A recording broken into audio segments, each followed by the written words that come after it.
नमस्कार। अर्थसंग्रह ग्रंथ के परिशीलन में हम सतत अध्ययन कर रहे हैं। इसी क्रम में हमने धर्म के स्वरूप इत्यादि का विचार कर लिया, उसके लक्षण का विचार कर लिया।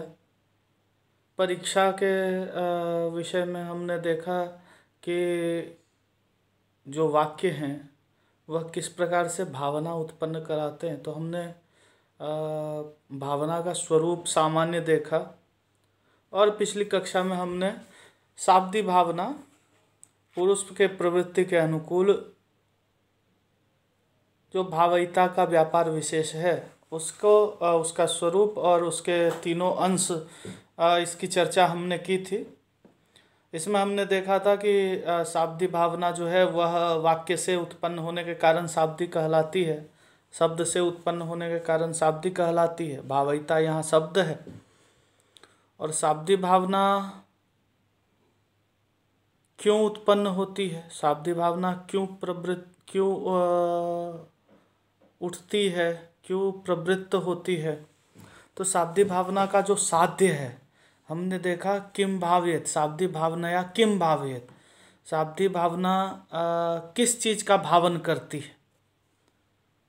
तो शाब्दी भावना से आर्थी भावना की भावना होती है। शाब्दी भावना का साध्य आर्थी भावना है और साधन लिंगादि ज्ञान है।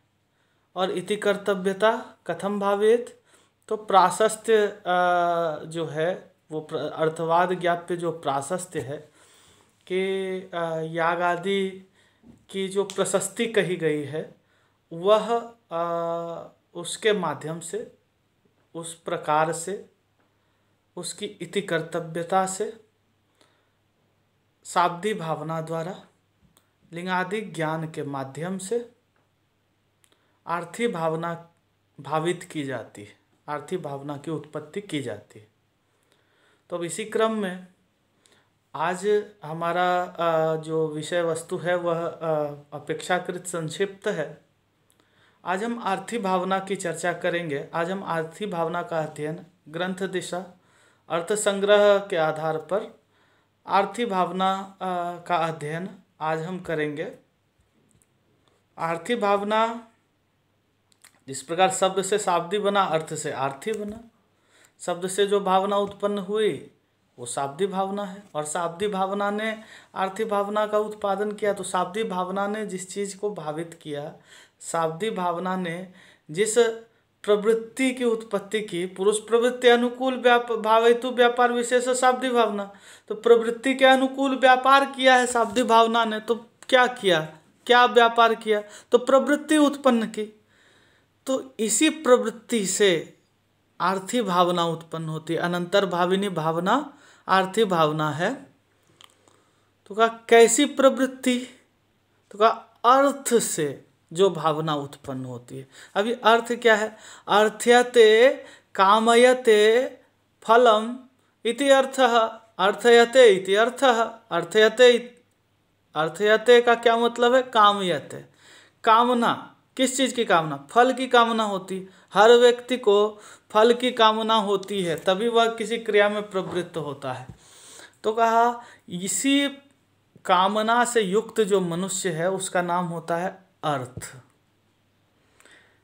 तो इस कामना से जो भावना उत्पन्न होती है, इस कामना से, अर्थ की भावना से, अर्थ की कामना से, फल की कामना से जिस भावना की उत्पत्ति होती है, अर्थ की इच्छा से, फल की इच्छा से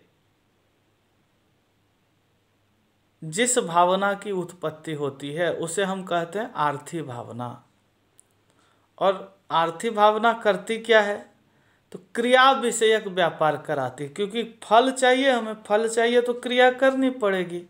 क्रिया ही फलप्रद, क्रिया के माध्यम से ही अपूर्व की उत्पत्ति होती है और अपूर्व फलप्रद होता है। ये मीमांसा का सिद्धांत है कि बिना क्रिया के फल नहीं मिलता और क्रिया का फल मिलता ही है, ये दोनों चीज। तो क्रिया जो भी हमने की, अगर वह क्रिया धर्म रूपा है, वह क्रिया अगर वेद विहित अर्थ रूपा है तो उसका प्रयोजन फल रूप हमें मिलेगा। यदि वह अधर्म रूपा होगी तो उसका पाप रूप फल मिलेगा। तो ये पुण्य हो अथवा पाप हो, धर्म हो अथवा अधर्म हो, इन सब का एक जगह संचय होता है। जैसे उसको आप आपके कर्मों का, कर्म फल का बैंक कह सकते हैं, उसे हम मीमांसा में कहते हैं अपूर्व, या आप उसको एक रेकरिंग डिपॉजिट कह सकते हैं, आवर्ती जमा। इसमें जब वह उसकी अवधि पूर्ण हो जाती है तो वह अपना फल देता है। इसी प्रकार जब तक आप जीवित रहते हैं, कर्म करते हैं, तो आपके शुभाशुभ कर्मों का जो फल है वह अपूर्व में संचित होता रहता है। मृत्यु के बाद जब आप ऊर्ध्वगमन करते हैं, आत्मा आपका ऊर्ध्वगमन करता है, तो अपूर्व के आधार पर ही आपको स्वर्ग अथवा नरक की प्राप्ति होती है। स्वर्ग की प्राप्ति हुई तो आप घूम के नहीं आएंगे, आप मुक्त हो जाएंगे, और नहीं प्राप्त हुई तो प्रत्यावर्तन होगा। यही सिद्धांत है मीमांसा का सिद्धांत। तो प्रयोजन की जब इच्छा होती है, जब फल की इच्छा होती है, फल बहुत सारे हो सकते हैं। अगर लौकिक इष्टियां हैं, लौकिक फल देने वाली इष्टियां भी हैं। जैसे पुत्र इष्टि है, उसका फल है पुत्र।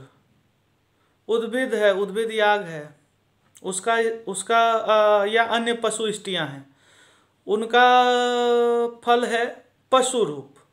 हाँ, ऐसे ही संपत्ति दिलाने वाले भी भूति प्रद भी बहुत सारे याग हैं, उनका फल है संपत्ति। अग्निहोत्र आदि जो याग हैं, इनका फल है जो परम पुरुषार्थ है, स्वर्ग। तो ये सब फल हैं, प्रयोजन है। इस प्रयोजन की इच्छा से जो प्रवृत्ति होती है, प्रयोजन की इच्छा से जो प्रवृत्ति होती है, वह क्रिया में युक्त कराती है कि मुझे फल चाहिए। क्या किया शाब्दिक भावना ने? क्या किया? आपको प्रवृत्ति के अनुकूल कर दिया है। जब आपने शब्द पढ़ा कि यजेत स्वर्ग कामः, तो आपको आपके मन में प्रवृत्ति हुई कि जो याग करेगा उसे स्वर्ग मिलेगा। इतना तो आप जान गए। ये प्रवृत्ति आपकी याग विषय नहीं होती, आप प्रवृत्त होते हैं। तो फिर जब ये प्रवृत्ति होती है कि मुझे स्वर्ग चाहिए, तब आप याग में युक्त होते हैं, क्रिया में युक्त होते हैं। तो कहा शाब्दिक भावना ने जो प्रवृत्ति उत्पन्न कराई, उसी प्रवृत्ति के द्वारा आप में उन्मुखता आती है। उस प्रवर्तना के द्वारा आप में याग विषयनी प्रवृत्ति उत्पन्न हुई, और उस प्रवृत्ति के उत्पन्न होने के बाद आपने क्या किया? तो आप में प्रयोजन की इच्छा, पुरुष में प्रयोजन की इच्छा उत्पन्न होती है। इच्छा एक राग विशेष है, एक राग है जिसका नाम है इच्छा। तो कहा ये इच्छा इस इच्छा का विषय बनता है प्रयोजन या फल, जिसकी आपको कामना है, अर्थ जिसकी आपको कामना है। तो कहा अर्थ की कामना से, फल की कामना से, फल की इच्छा से जब आप क्रिया विषयक व्यापार में प्रवृत्त होते हैं, क्रिया विषयनी आपकी वृत्ति होती है, उसी व्यापार को, उसी मानसिक व्यापार को आर्थी भावना कहते हैं। तो शाब्दिक भावना ने आर्थी भावना को जन्म दे दिया। इसीलिए आर्थी भावना शाब्दिक भावना की साध्य रूपा होती है। आर्थी भावना साध्य है, शाब्दिक भावना वहाँ साधनभूत हो जाएगा। उसके प्रति किम भावियेत, शाब्दिक भावना किस चीज की भावना करेगी? तो आर्थी भावना की भावना करेगी। आर्थी भावना, शाब्दिक भावना ने एक अनंतर आपके अंदर इच्छा उत्पन्न करा दी कि मैं अब क्रिया विषयक, क्रिया में प्रवृत्त होऊं।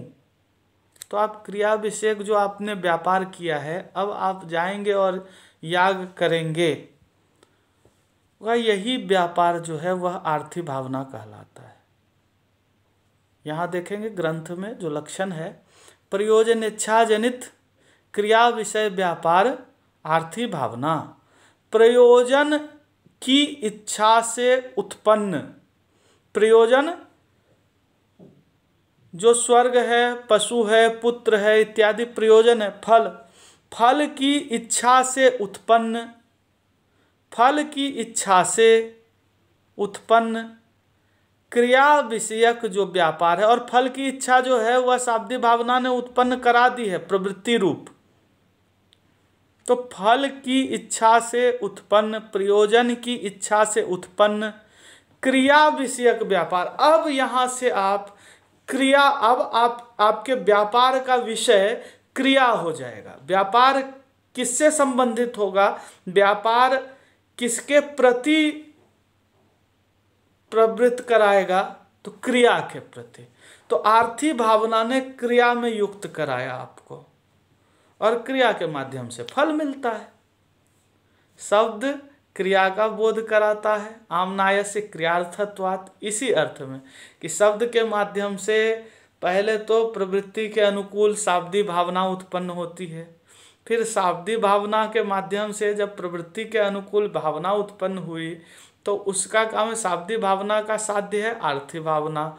तो शाब्दिक भावना के माध्यम से फिर प्रयोजन की इच्छा जगती है, और उस इच्छा से क्रिया विषयक व्यापार उत्पन्न होता है।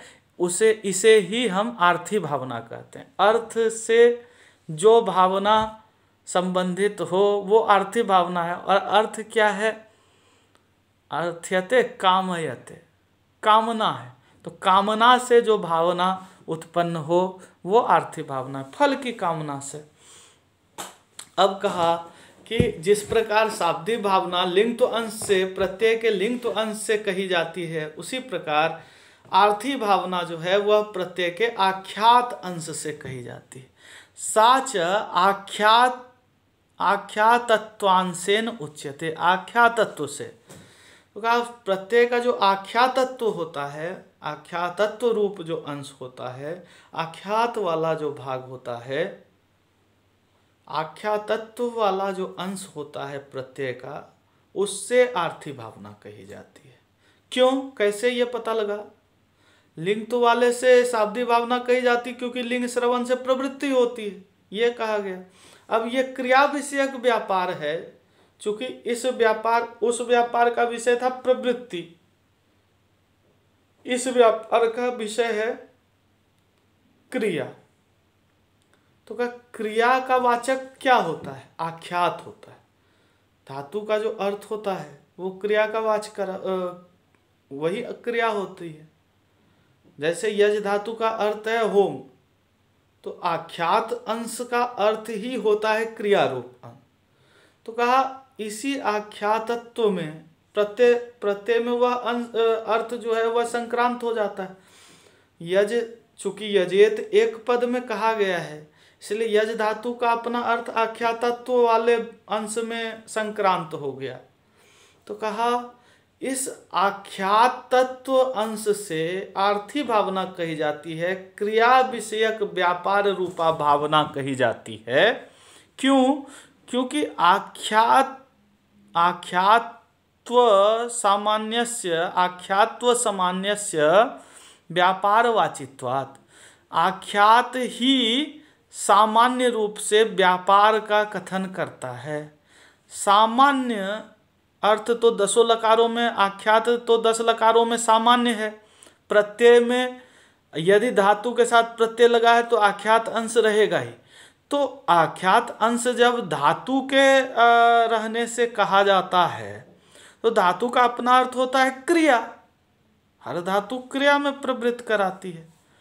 तो कहा धातु का जिस प्रकार क्रिया अर्थात व्यापार अर्थ होता है, वह सामान्य अर्थ है आख्यात का। व्यापार रूप सामान्य अर्थ जो है वह आख्यात का होता है। इसीलिए आर्थी भावना, क्रिया विषयक जो भावना है, वह आख्यात अंश से कही जाती है, आख्यात अंश का वाच्य होती है।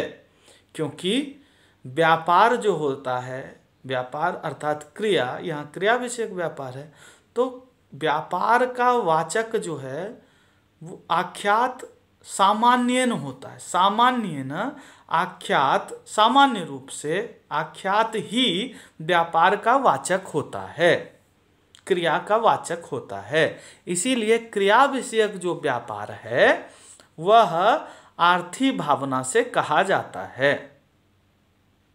आख्यात अंश से कहा जाता है। तो क्रिया विषयक व्यापार आख्यातत्व अंश से वाच्य होता है, और जो पुरुष की प्रवृत्ति के अनुकूल व्यापार है भावयिता का, वह लिंग अंश से वाच्य होता है, लिंग अंश का वाच्य होता है। तो यह हमने दोनों भावनाएं देखी। शाब्दिक भावना पुरुष की प्रवृत्ति के अनुकूल भावयिता का व्यापार विशेष होता है, और आर्थी भावना प्रयोजन की इच्छा से जनित क्रिया विषयक व्यापार होता है। शाब्दिक भावना प्रत्यय के लिंग तो अंश से बोध्य होती है, वाच्य होती है, और आर्थी भावना प्रत्यय के आख्यातत्व अंश से वाच्य होती है। लिंग श्रवण से चूंकि प्रवर्तना का बोध होता है लिंगादि ज्ञान के माध्यम से, तो वह प्रवृत्ति पुरुष की प्रवृत्ति की उत्पत्ति करती है। और यहाँ आख्यात श्रवण से, आख्यातत्व अंश से क्रिया, सामान्य क्रिया व्यापार का बोध होता है। आख्यात का अर्थ ही होता है क्रिया रूप, इसीलिए आख्यातत्व के अंश से क्रिया विषयनी जो भावना है, आर्थी भावना, जो प्रयोजन की इच्छा से उत्पन्न होती है, फल की कामना से उत्पन्न होती है, वह भावना आर्थी भावना, वह आख्यातत्व अंश का वाच्य होती है। अब यहाँ कहा गया कि जैसे शाब्दिक भावना के 3 अंश होते थे, किम भावेत, केन भावेत, कथम भावेत, साध्य, साधन और इति कर्तव्यता। भावना जब भावित होगी तो क्या भावना की जाए, किस चीज के लिए, साध्य क्या होगा भावना का। शाब्दिक भावना का साध्य तो हमने देखा कि आर्थी भावना है। शाब्दिक भावना के माध्यम से आर्थी भावना की उत्पत्ति होती है। आर्थी भावना के माध्यम से क्या उत्पन्न होगा, किम भावेत, किस चीज की भावना करें, साध्य क्या है। दूसरा, उस साध्य को प्राप्त करने के लिए साधन क्या है, केन भावेत, किसके माध्यम से वह भावना करें। आर्थी भावना किसके माध्यम से की जाएगी, संपन्न होगी। और तीसरा, कथम भावेत, कैसे यह भावना संपादित होगी। भावना का जो प्रयोजन है, भावना जिस साध्य के लिए साधन का उपयोग करेगी, तो उस साधन के माध्यम से जो क्रिया की जाएगी, जो व्यापार उत्पन्न किया जाएगा, वह कैसे, उसका स्वरूप कैसा होगा। कथम भावित, इति कर्तव्यता क्या होगी। तो यहाँ पे कहा गया सापि सा अपि अंशत्रयम अपेक्षते, उसको भी 3 अंश की अपेक्षा होती है। आर्थी भावना को आख्यात तत्व अंश से वाच्या जो भावना होती है क्रिया विषयनी, जो फल की इच्छा से जनित होती है, ऐसी भावना को भी 3 अंशों की अपेक्षा होती है। वही 3 अंश हैं, साध्यम, साधनम, इति कर्तव्यता च, किम भावेत, केन भावेत, कथम भावेत इति। इनको भी, इस भावना को भी 3 अंश की आवश्यकता पड़ती। का तत्र साध्याकांक्षायाम, साध्य की आकांक्षा में स्वर्गादि फलम साध्यत्वेन अन्वयति, स्वर्ग आदि फल का साध्य के रूप में अन्वय होता है। तो आर्थी भावना का साध्य क्या होता है, आर्थी भावना क्यों भावित होती है, किस चीज की भावना कराती है। तो कहा फल की भावना कराएगी, साध्य की भावना कराएगी। स्पष्ट है, लक्षण में भी कहा गया है कि प्रयोजन की इच्छा से जनित है। तो प्रयोजन, जिस प्रयोजन की इच्छा से जनित है, वही प्रयोजन उस भावना का साध्य है। जिस प्रयोजन की इच्छा से क्रिया विषयक व्यापार में प्रवृत्ति हो रही है, क्रिया विषयक व्यापार हो रहा है, तो उस क्रिया से वही फल पाया जाएगा ना। हमें यदि स्वर्ग की इच्छा है तो हम अग्निहोत्र करते हैं, ज्योतिष्टोम करते हैं, स्वर्ग की इच्छा है तो दर्श पूर्णमास याग करते, एक याग है दर्श पूर्णमास याग। कहा गया दर्श पूर्णमासाभ्याम स्वर्ग कामो यजेत, दर्श याग है और दर्श इष्टि है और पूर्णमास इष्टि है। 2 इष्टियां हैं 15-15 दिन की, पूरे महीने चलती है, अग्निहोत्र होता है। तो कहा दर्श इष्टि हो पूर्णमास इष्टि हो, इनके समन्वय रूप को कहते दर्श पूर्णमास। तो कहा दर्श पूर्णमासाभ्याम, दर्श इष्टि और पूर्णमास इष्टि के माध्यम से स्वर्ग कामो यजेत, जिसको स्वर्ग की कामना हो वो होम करे, याग साधन हो जाएगा स्वर्ग रूपी साध्य के लिए। तो यही कहा गया कि दर्श पूर्णमासाभ्याम स्वर्ग कामो यजेत में कौन साध्य क्या है, तो कहा स्वर्ग साध्य है, क्योंकि जिसको स्वर्ग की इच्छा है वही दर्श पूर्णमास करेगा, जिसको पशु की इच्छा है वो दूसरा याग करेगा, उद्भिद याग करेगा। याग का अर्थ है यज्ञो वे श्रेष्ठतम कर्म, सबसे अच्छे कर्म को यज्ञ कहते हैं। और इसमें होता क्या है, देवतोद्देश्य न द्रव्य त्याग याग, देवता का उद्देश्य करके द्रव्य का त्याग करना ही याग कहलाता है। तो कहा गया कि आर्थी भावना प्रयोजन की इच्छा से, फल की इच्छा से उत्पन्न होके क्रिया विषयक व्यापार जो होता है उसे कहते हैं। तो कहा इस क्रिया विषयक व्यापार का साध्य क्या होगा, तो कहा वही फल स्वर्ग आदि फल साध्य है। अब कहा स्वर्ग आदि फल जब साध्य है आर्थी भावना का, तो साधन क्या है इस फल को प्राप्त करने के लिए, करण रूप क्या होगा, साधन रूप क्या होगा। तो कहा गया साधनाकांक्षायाम यागादिरेव धर्म, तो धर्म रूप जो याग आदि है, याग आदि ही कर्णत्वेन अन्वयति, याग आदि की का कर्णत्व के रूप में अन्वय होता है। तो आर्थी भावना का करण क्या है, आर्थी भावना किस माध्यम से व्यापृत होगी, आर्थी भावना रूपी जो व्यापार है उसका माध्यम क्या है, फल को प्राप्त कराने का माध्यम क्या है। तो कहा याग आदि जो कर्म है वही करण है, याग आदि के माध्यम से स्वर्ग रूपी फल की प्राप्ति होगी। यहाँ पे एक चीज ध्यान रखने का है कि याग आदि करण है, साधन है, साधन के माध्यम से साध्य की प्राप्ति होती है। हमने जब भी कहा कि ये साधन के माध्यम से साध्य की प्राप्ति होती है, तो वहाँ एक शंका आएगी कि प्राप्ति साध्य, जैसे ही हमने कहा तो साध्य का मतलब है जिसकी सिद्धि करनी है, तो क्या यह असिद्ध है। स्वर्ग आदि अगर फल है हमारा, साध्य है, तो इसकी सिद्धि हमें करनी है याग के माध्यम से। भावना का करण याग है, भावना इस व्यापार का करण साधन याग है, और इसके माध्यम से फल प्राप्त कर रहे हैं। तो क्या यह साध्य जिसको हम कह रहे हैं वह सिद्ध नहीं है, क्या नया कुछ उत्पन्न कर रही है भावना। तो कहा नहीं, भावना नया कुछ स्वर्ग रूपी फल उत्पन्न नहीं करती, उस फल वो पहले से स्थित है, स्वर्ग तो पहले से स्थित है, नित्य है, कहा उसकी प्राप्ति करा देता है, वहां तक आपको ले जाता, वो मार्ग रूप हो जाता है। उत्पत्ति नहीं कराता, प्राप्ति कराता, फल की प्राप्ति कराता। तो कहा किसके माध्यम से फल की प्राप्ति होगी, तो करण बनेगा याग आदि। और इति कर्तव्यता क्या होगी, याग करेंगे कैसे, जैसे वहां पे हमने कहा था ना कि इति कर्तव्यता लिंगादि ज्ञान कैसे प्राप्त होगा, प्रवृत्ति कैसे होगी, तो कहा प्राशस्त्य से। तो वैसे यहाँ याग करेंगे कैसे, तो फिर याग अंगों के माध्यम से किया जाएगा। याग के अनुष्ठान होते हैं, छोटे छोटे अंग होते हैं, प्रयाज अनुयाज इत्यादि याग के अंग है।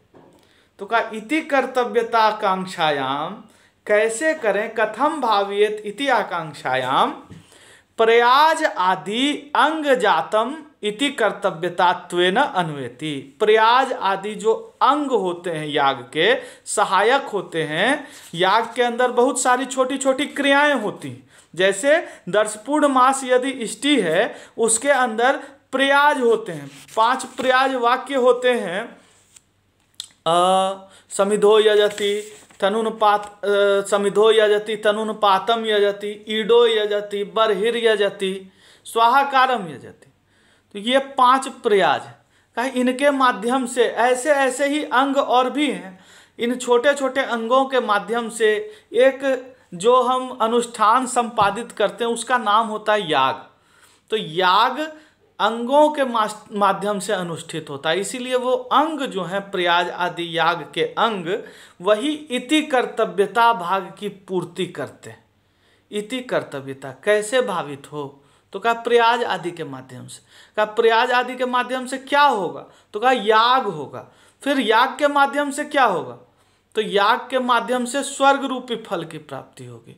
तो स्वर्ग रूपी फल की प्राप्ति के लिए कैसे प्रवृत्ति होगी, तो कहा आर्थी भावना इसके लिए स्वर्ग रूपी फल की प्राप्ति के लिए याग आदि जो करण है उसके संपादन में, याग के संपादन में क्रिया विषयक व्यापार की उत्पत्ति कराएगी। पुरुष में यह व्यापार उत्पन्न होगा, भावना उत्पन्न होगी, और इसी भावना को आर्थी भावना कहा जाता है। तो शाब्दी भावना ने आर्थी भावना की उत्पत्ति कराई। आर्थी भावना ने कैसी प्रवृत्ति उत्पन्न की, क्रिया विषयक प्रवृत्ति उत्पन्न की। उसने क्रिया में योग कराया और उस क्रिया के माध्यम से फल की भावना की गई। तो साध्य फल की भावना है। फल स्वर्ग आदि फल साध्य है, साधन है याग आदि, दर्श पूर्णमास आदि। और इति कर्तव्यता है याग के जो अंग हैं, प्रयाज, अनुयाज इत्यादि, अभिक्रमण, मिथुन वेदन, बहुत सारे छोटे छोटे अंग होते हैं याग के।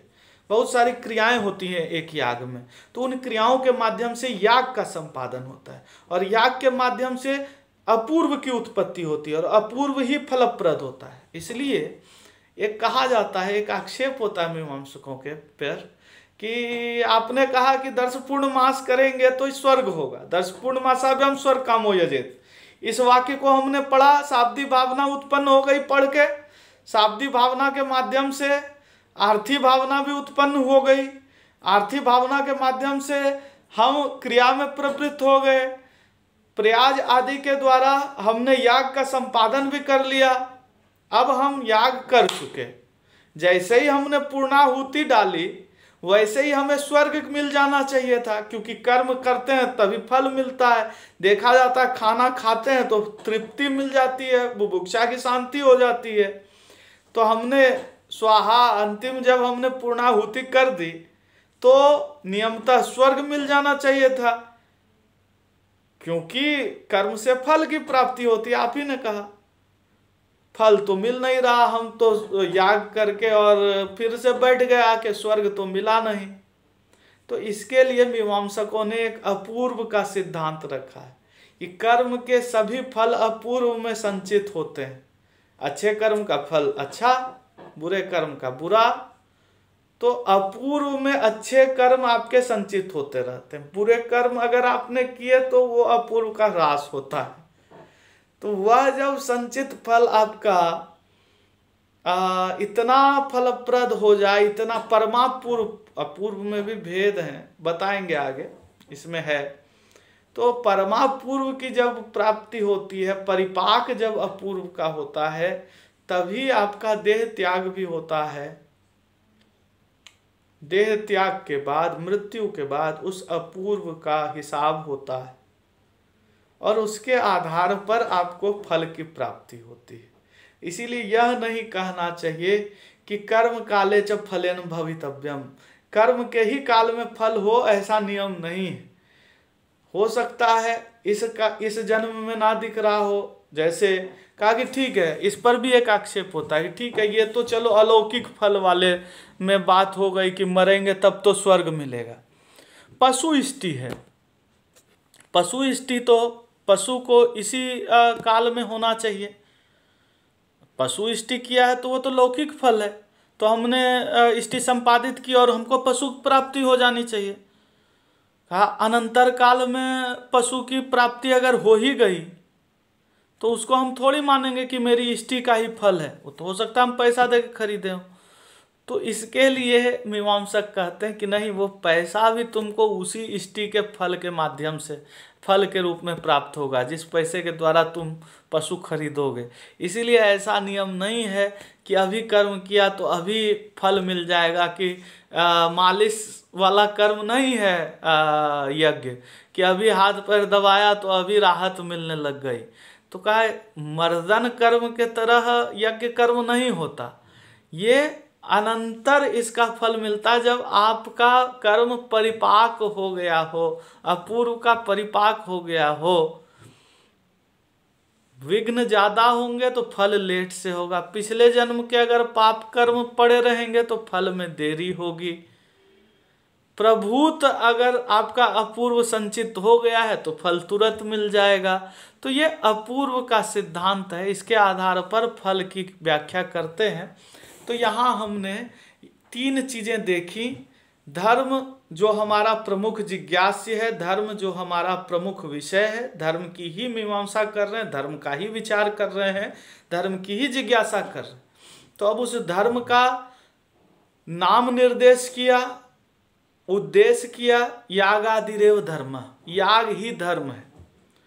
फिर उसका लक्षण किया गया, वेद प्रतिपाद्य प्रयोजनवत अर्थो धर्म, वेद से प्रतिपादित प्रयोजनवान जो अर्थ रूप होता है वही धर्म है। फिर उसकी परीक्षा की गई कि धर्म में वह लक्षण घटित हो रहा है कि नहीं।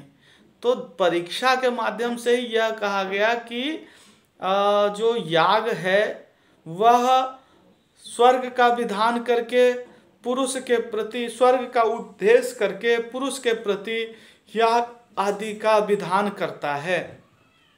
तो कहा इस याग के माध्यम से स्वर्ग की प्राप्ति होती। कैसे प्राप्ति होती? कहा जब वाक्य पढ़ा जाता है तो शाब्दी भावना उत्पन्न होती है, शाब्दी भावना के माध्यम से आर्थी भावना की उत्पत्ति होती है, और व्यक्ति क्रिया में प्रवृत्त होता है और क्रिया के माध्यम से फल की प्राप्ति करता है।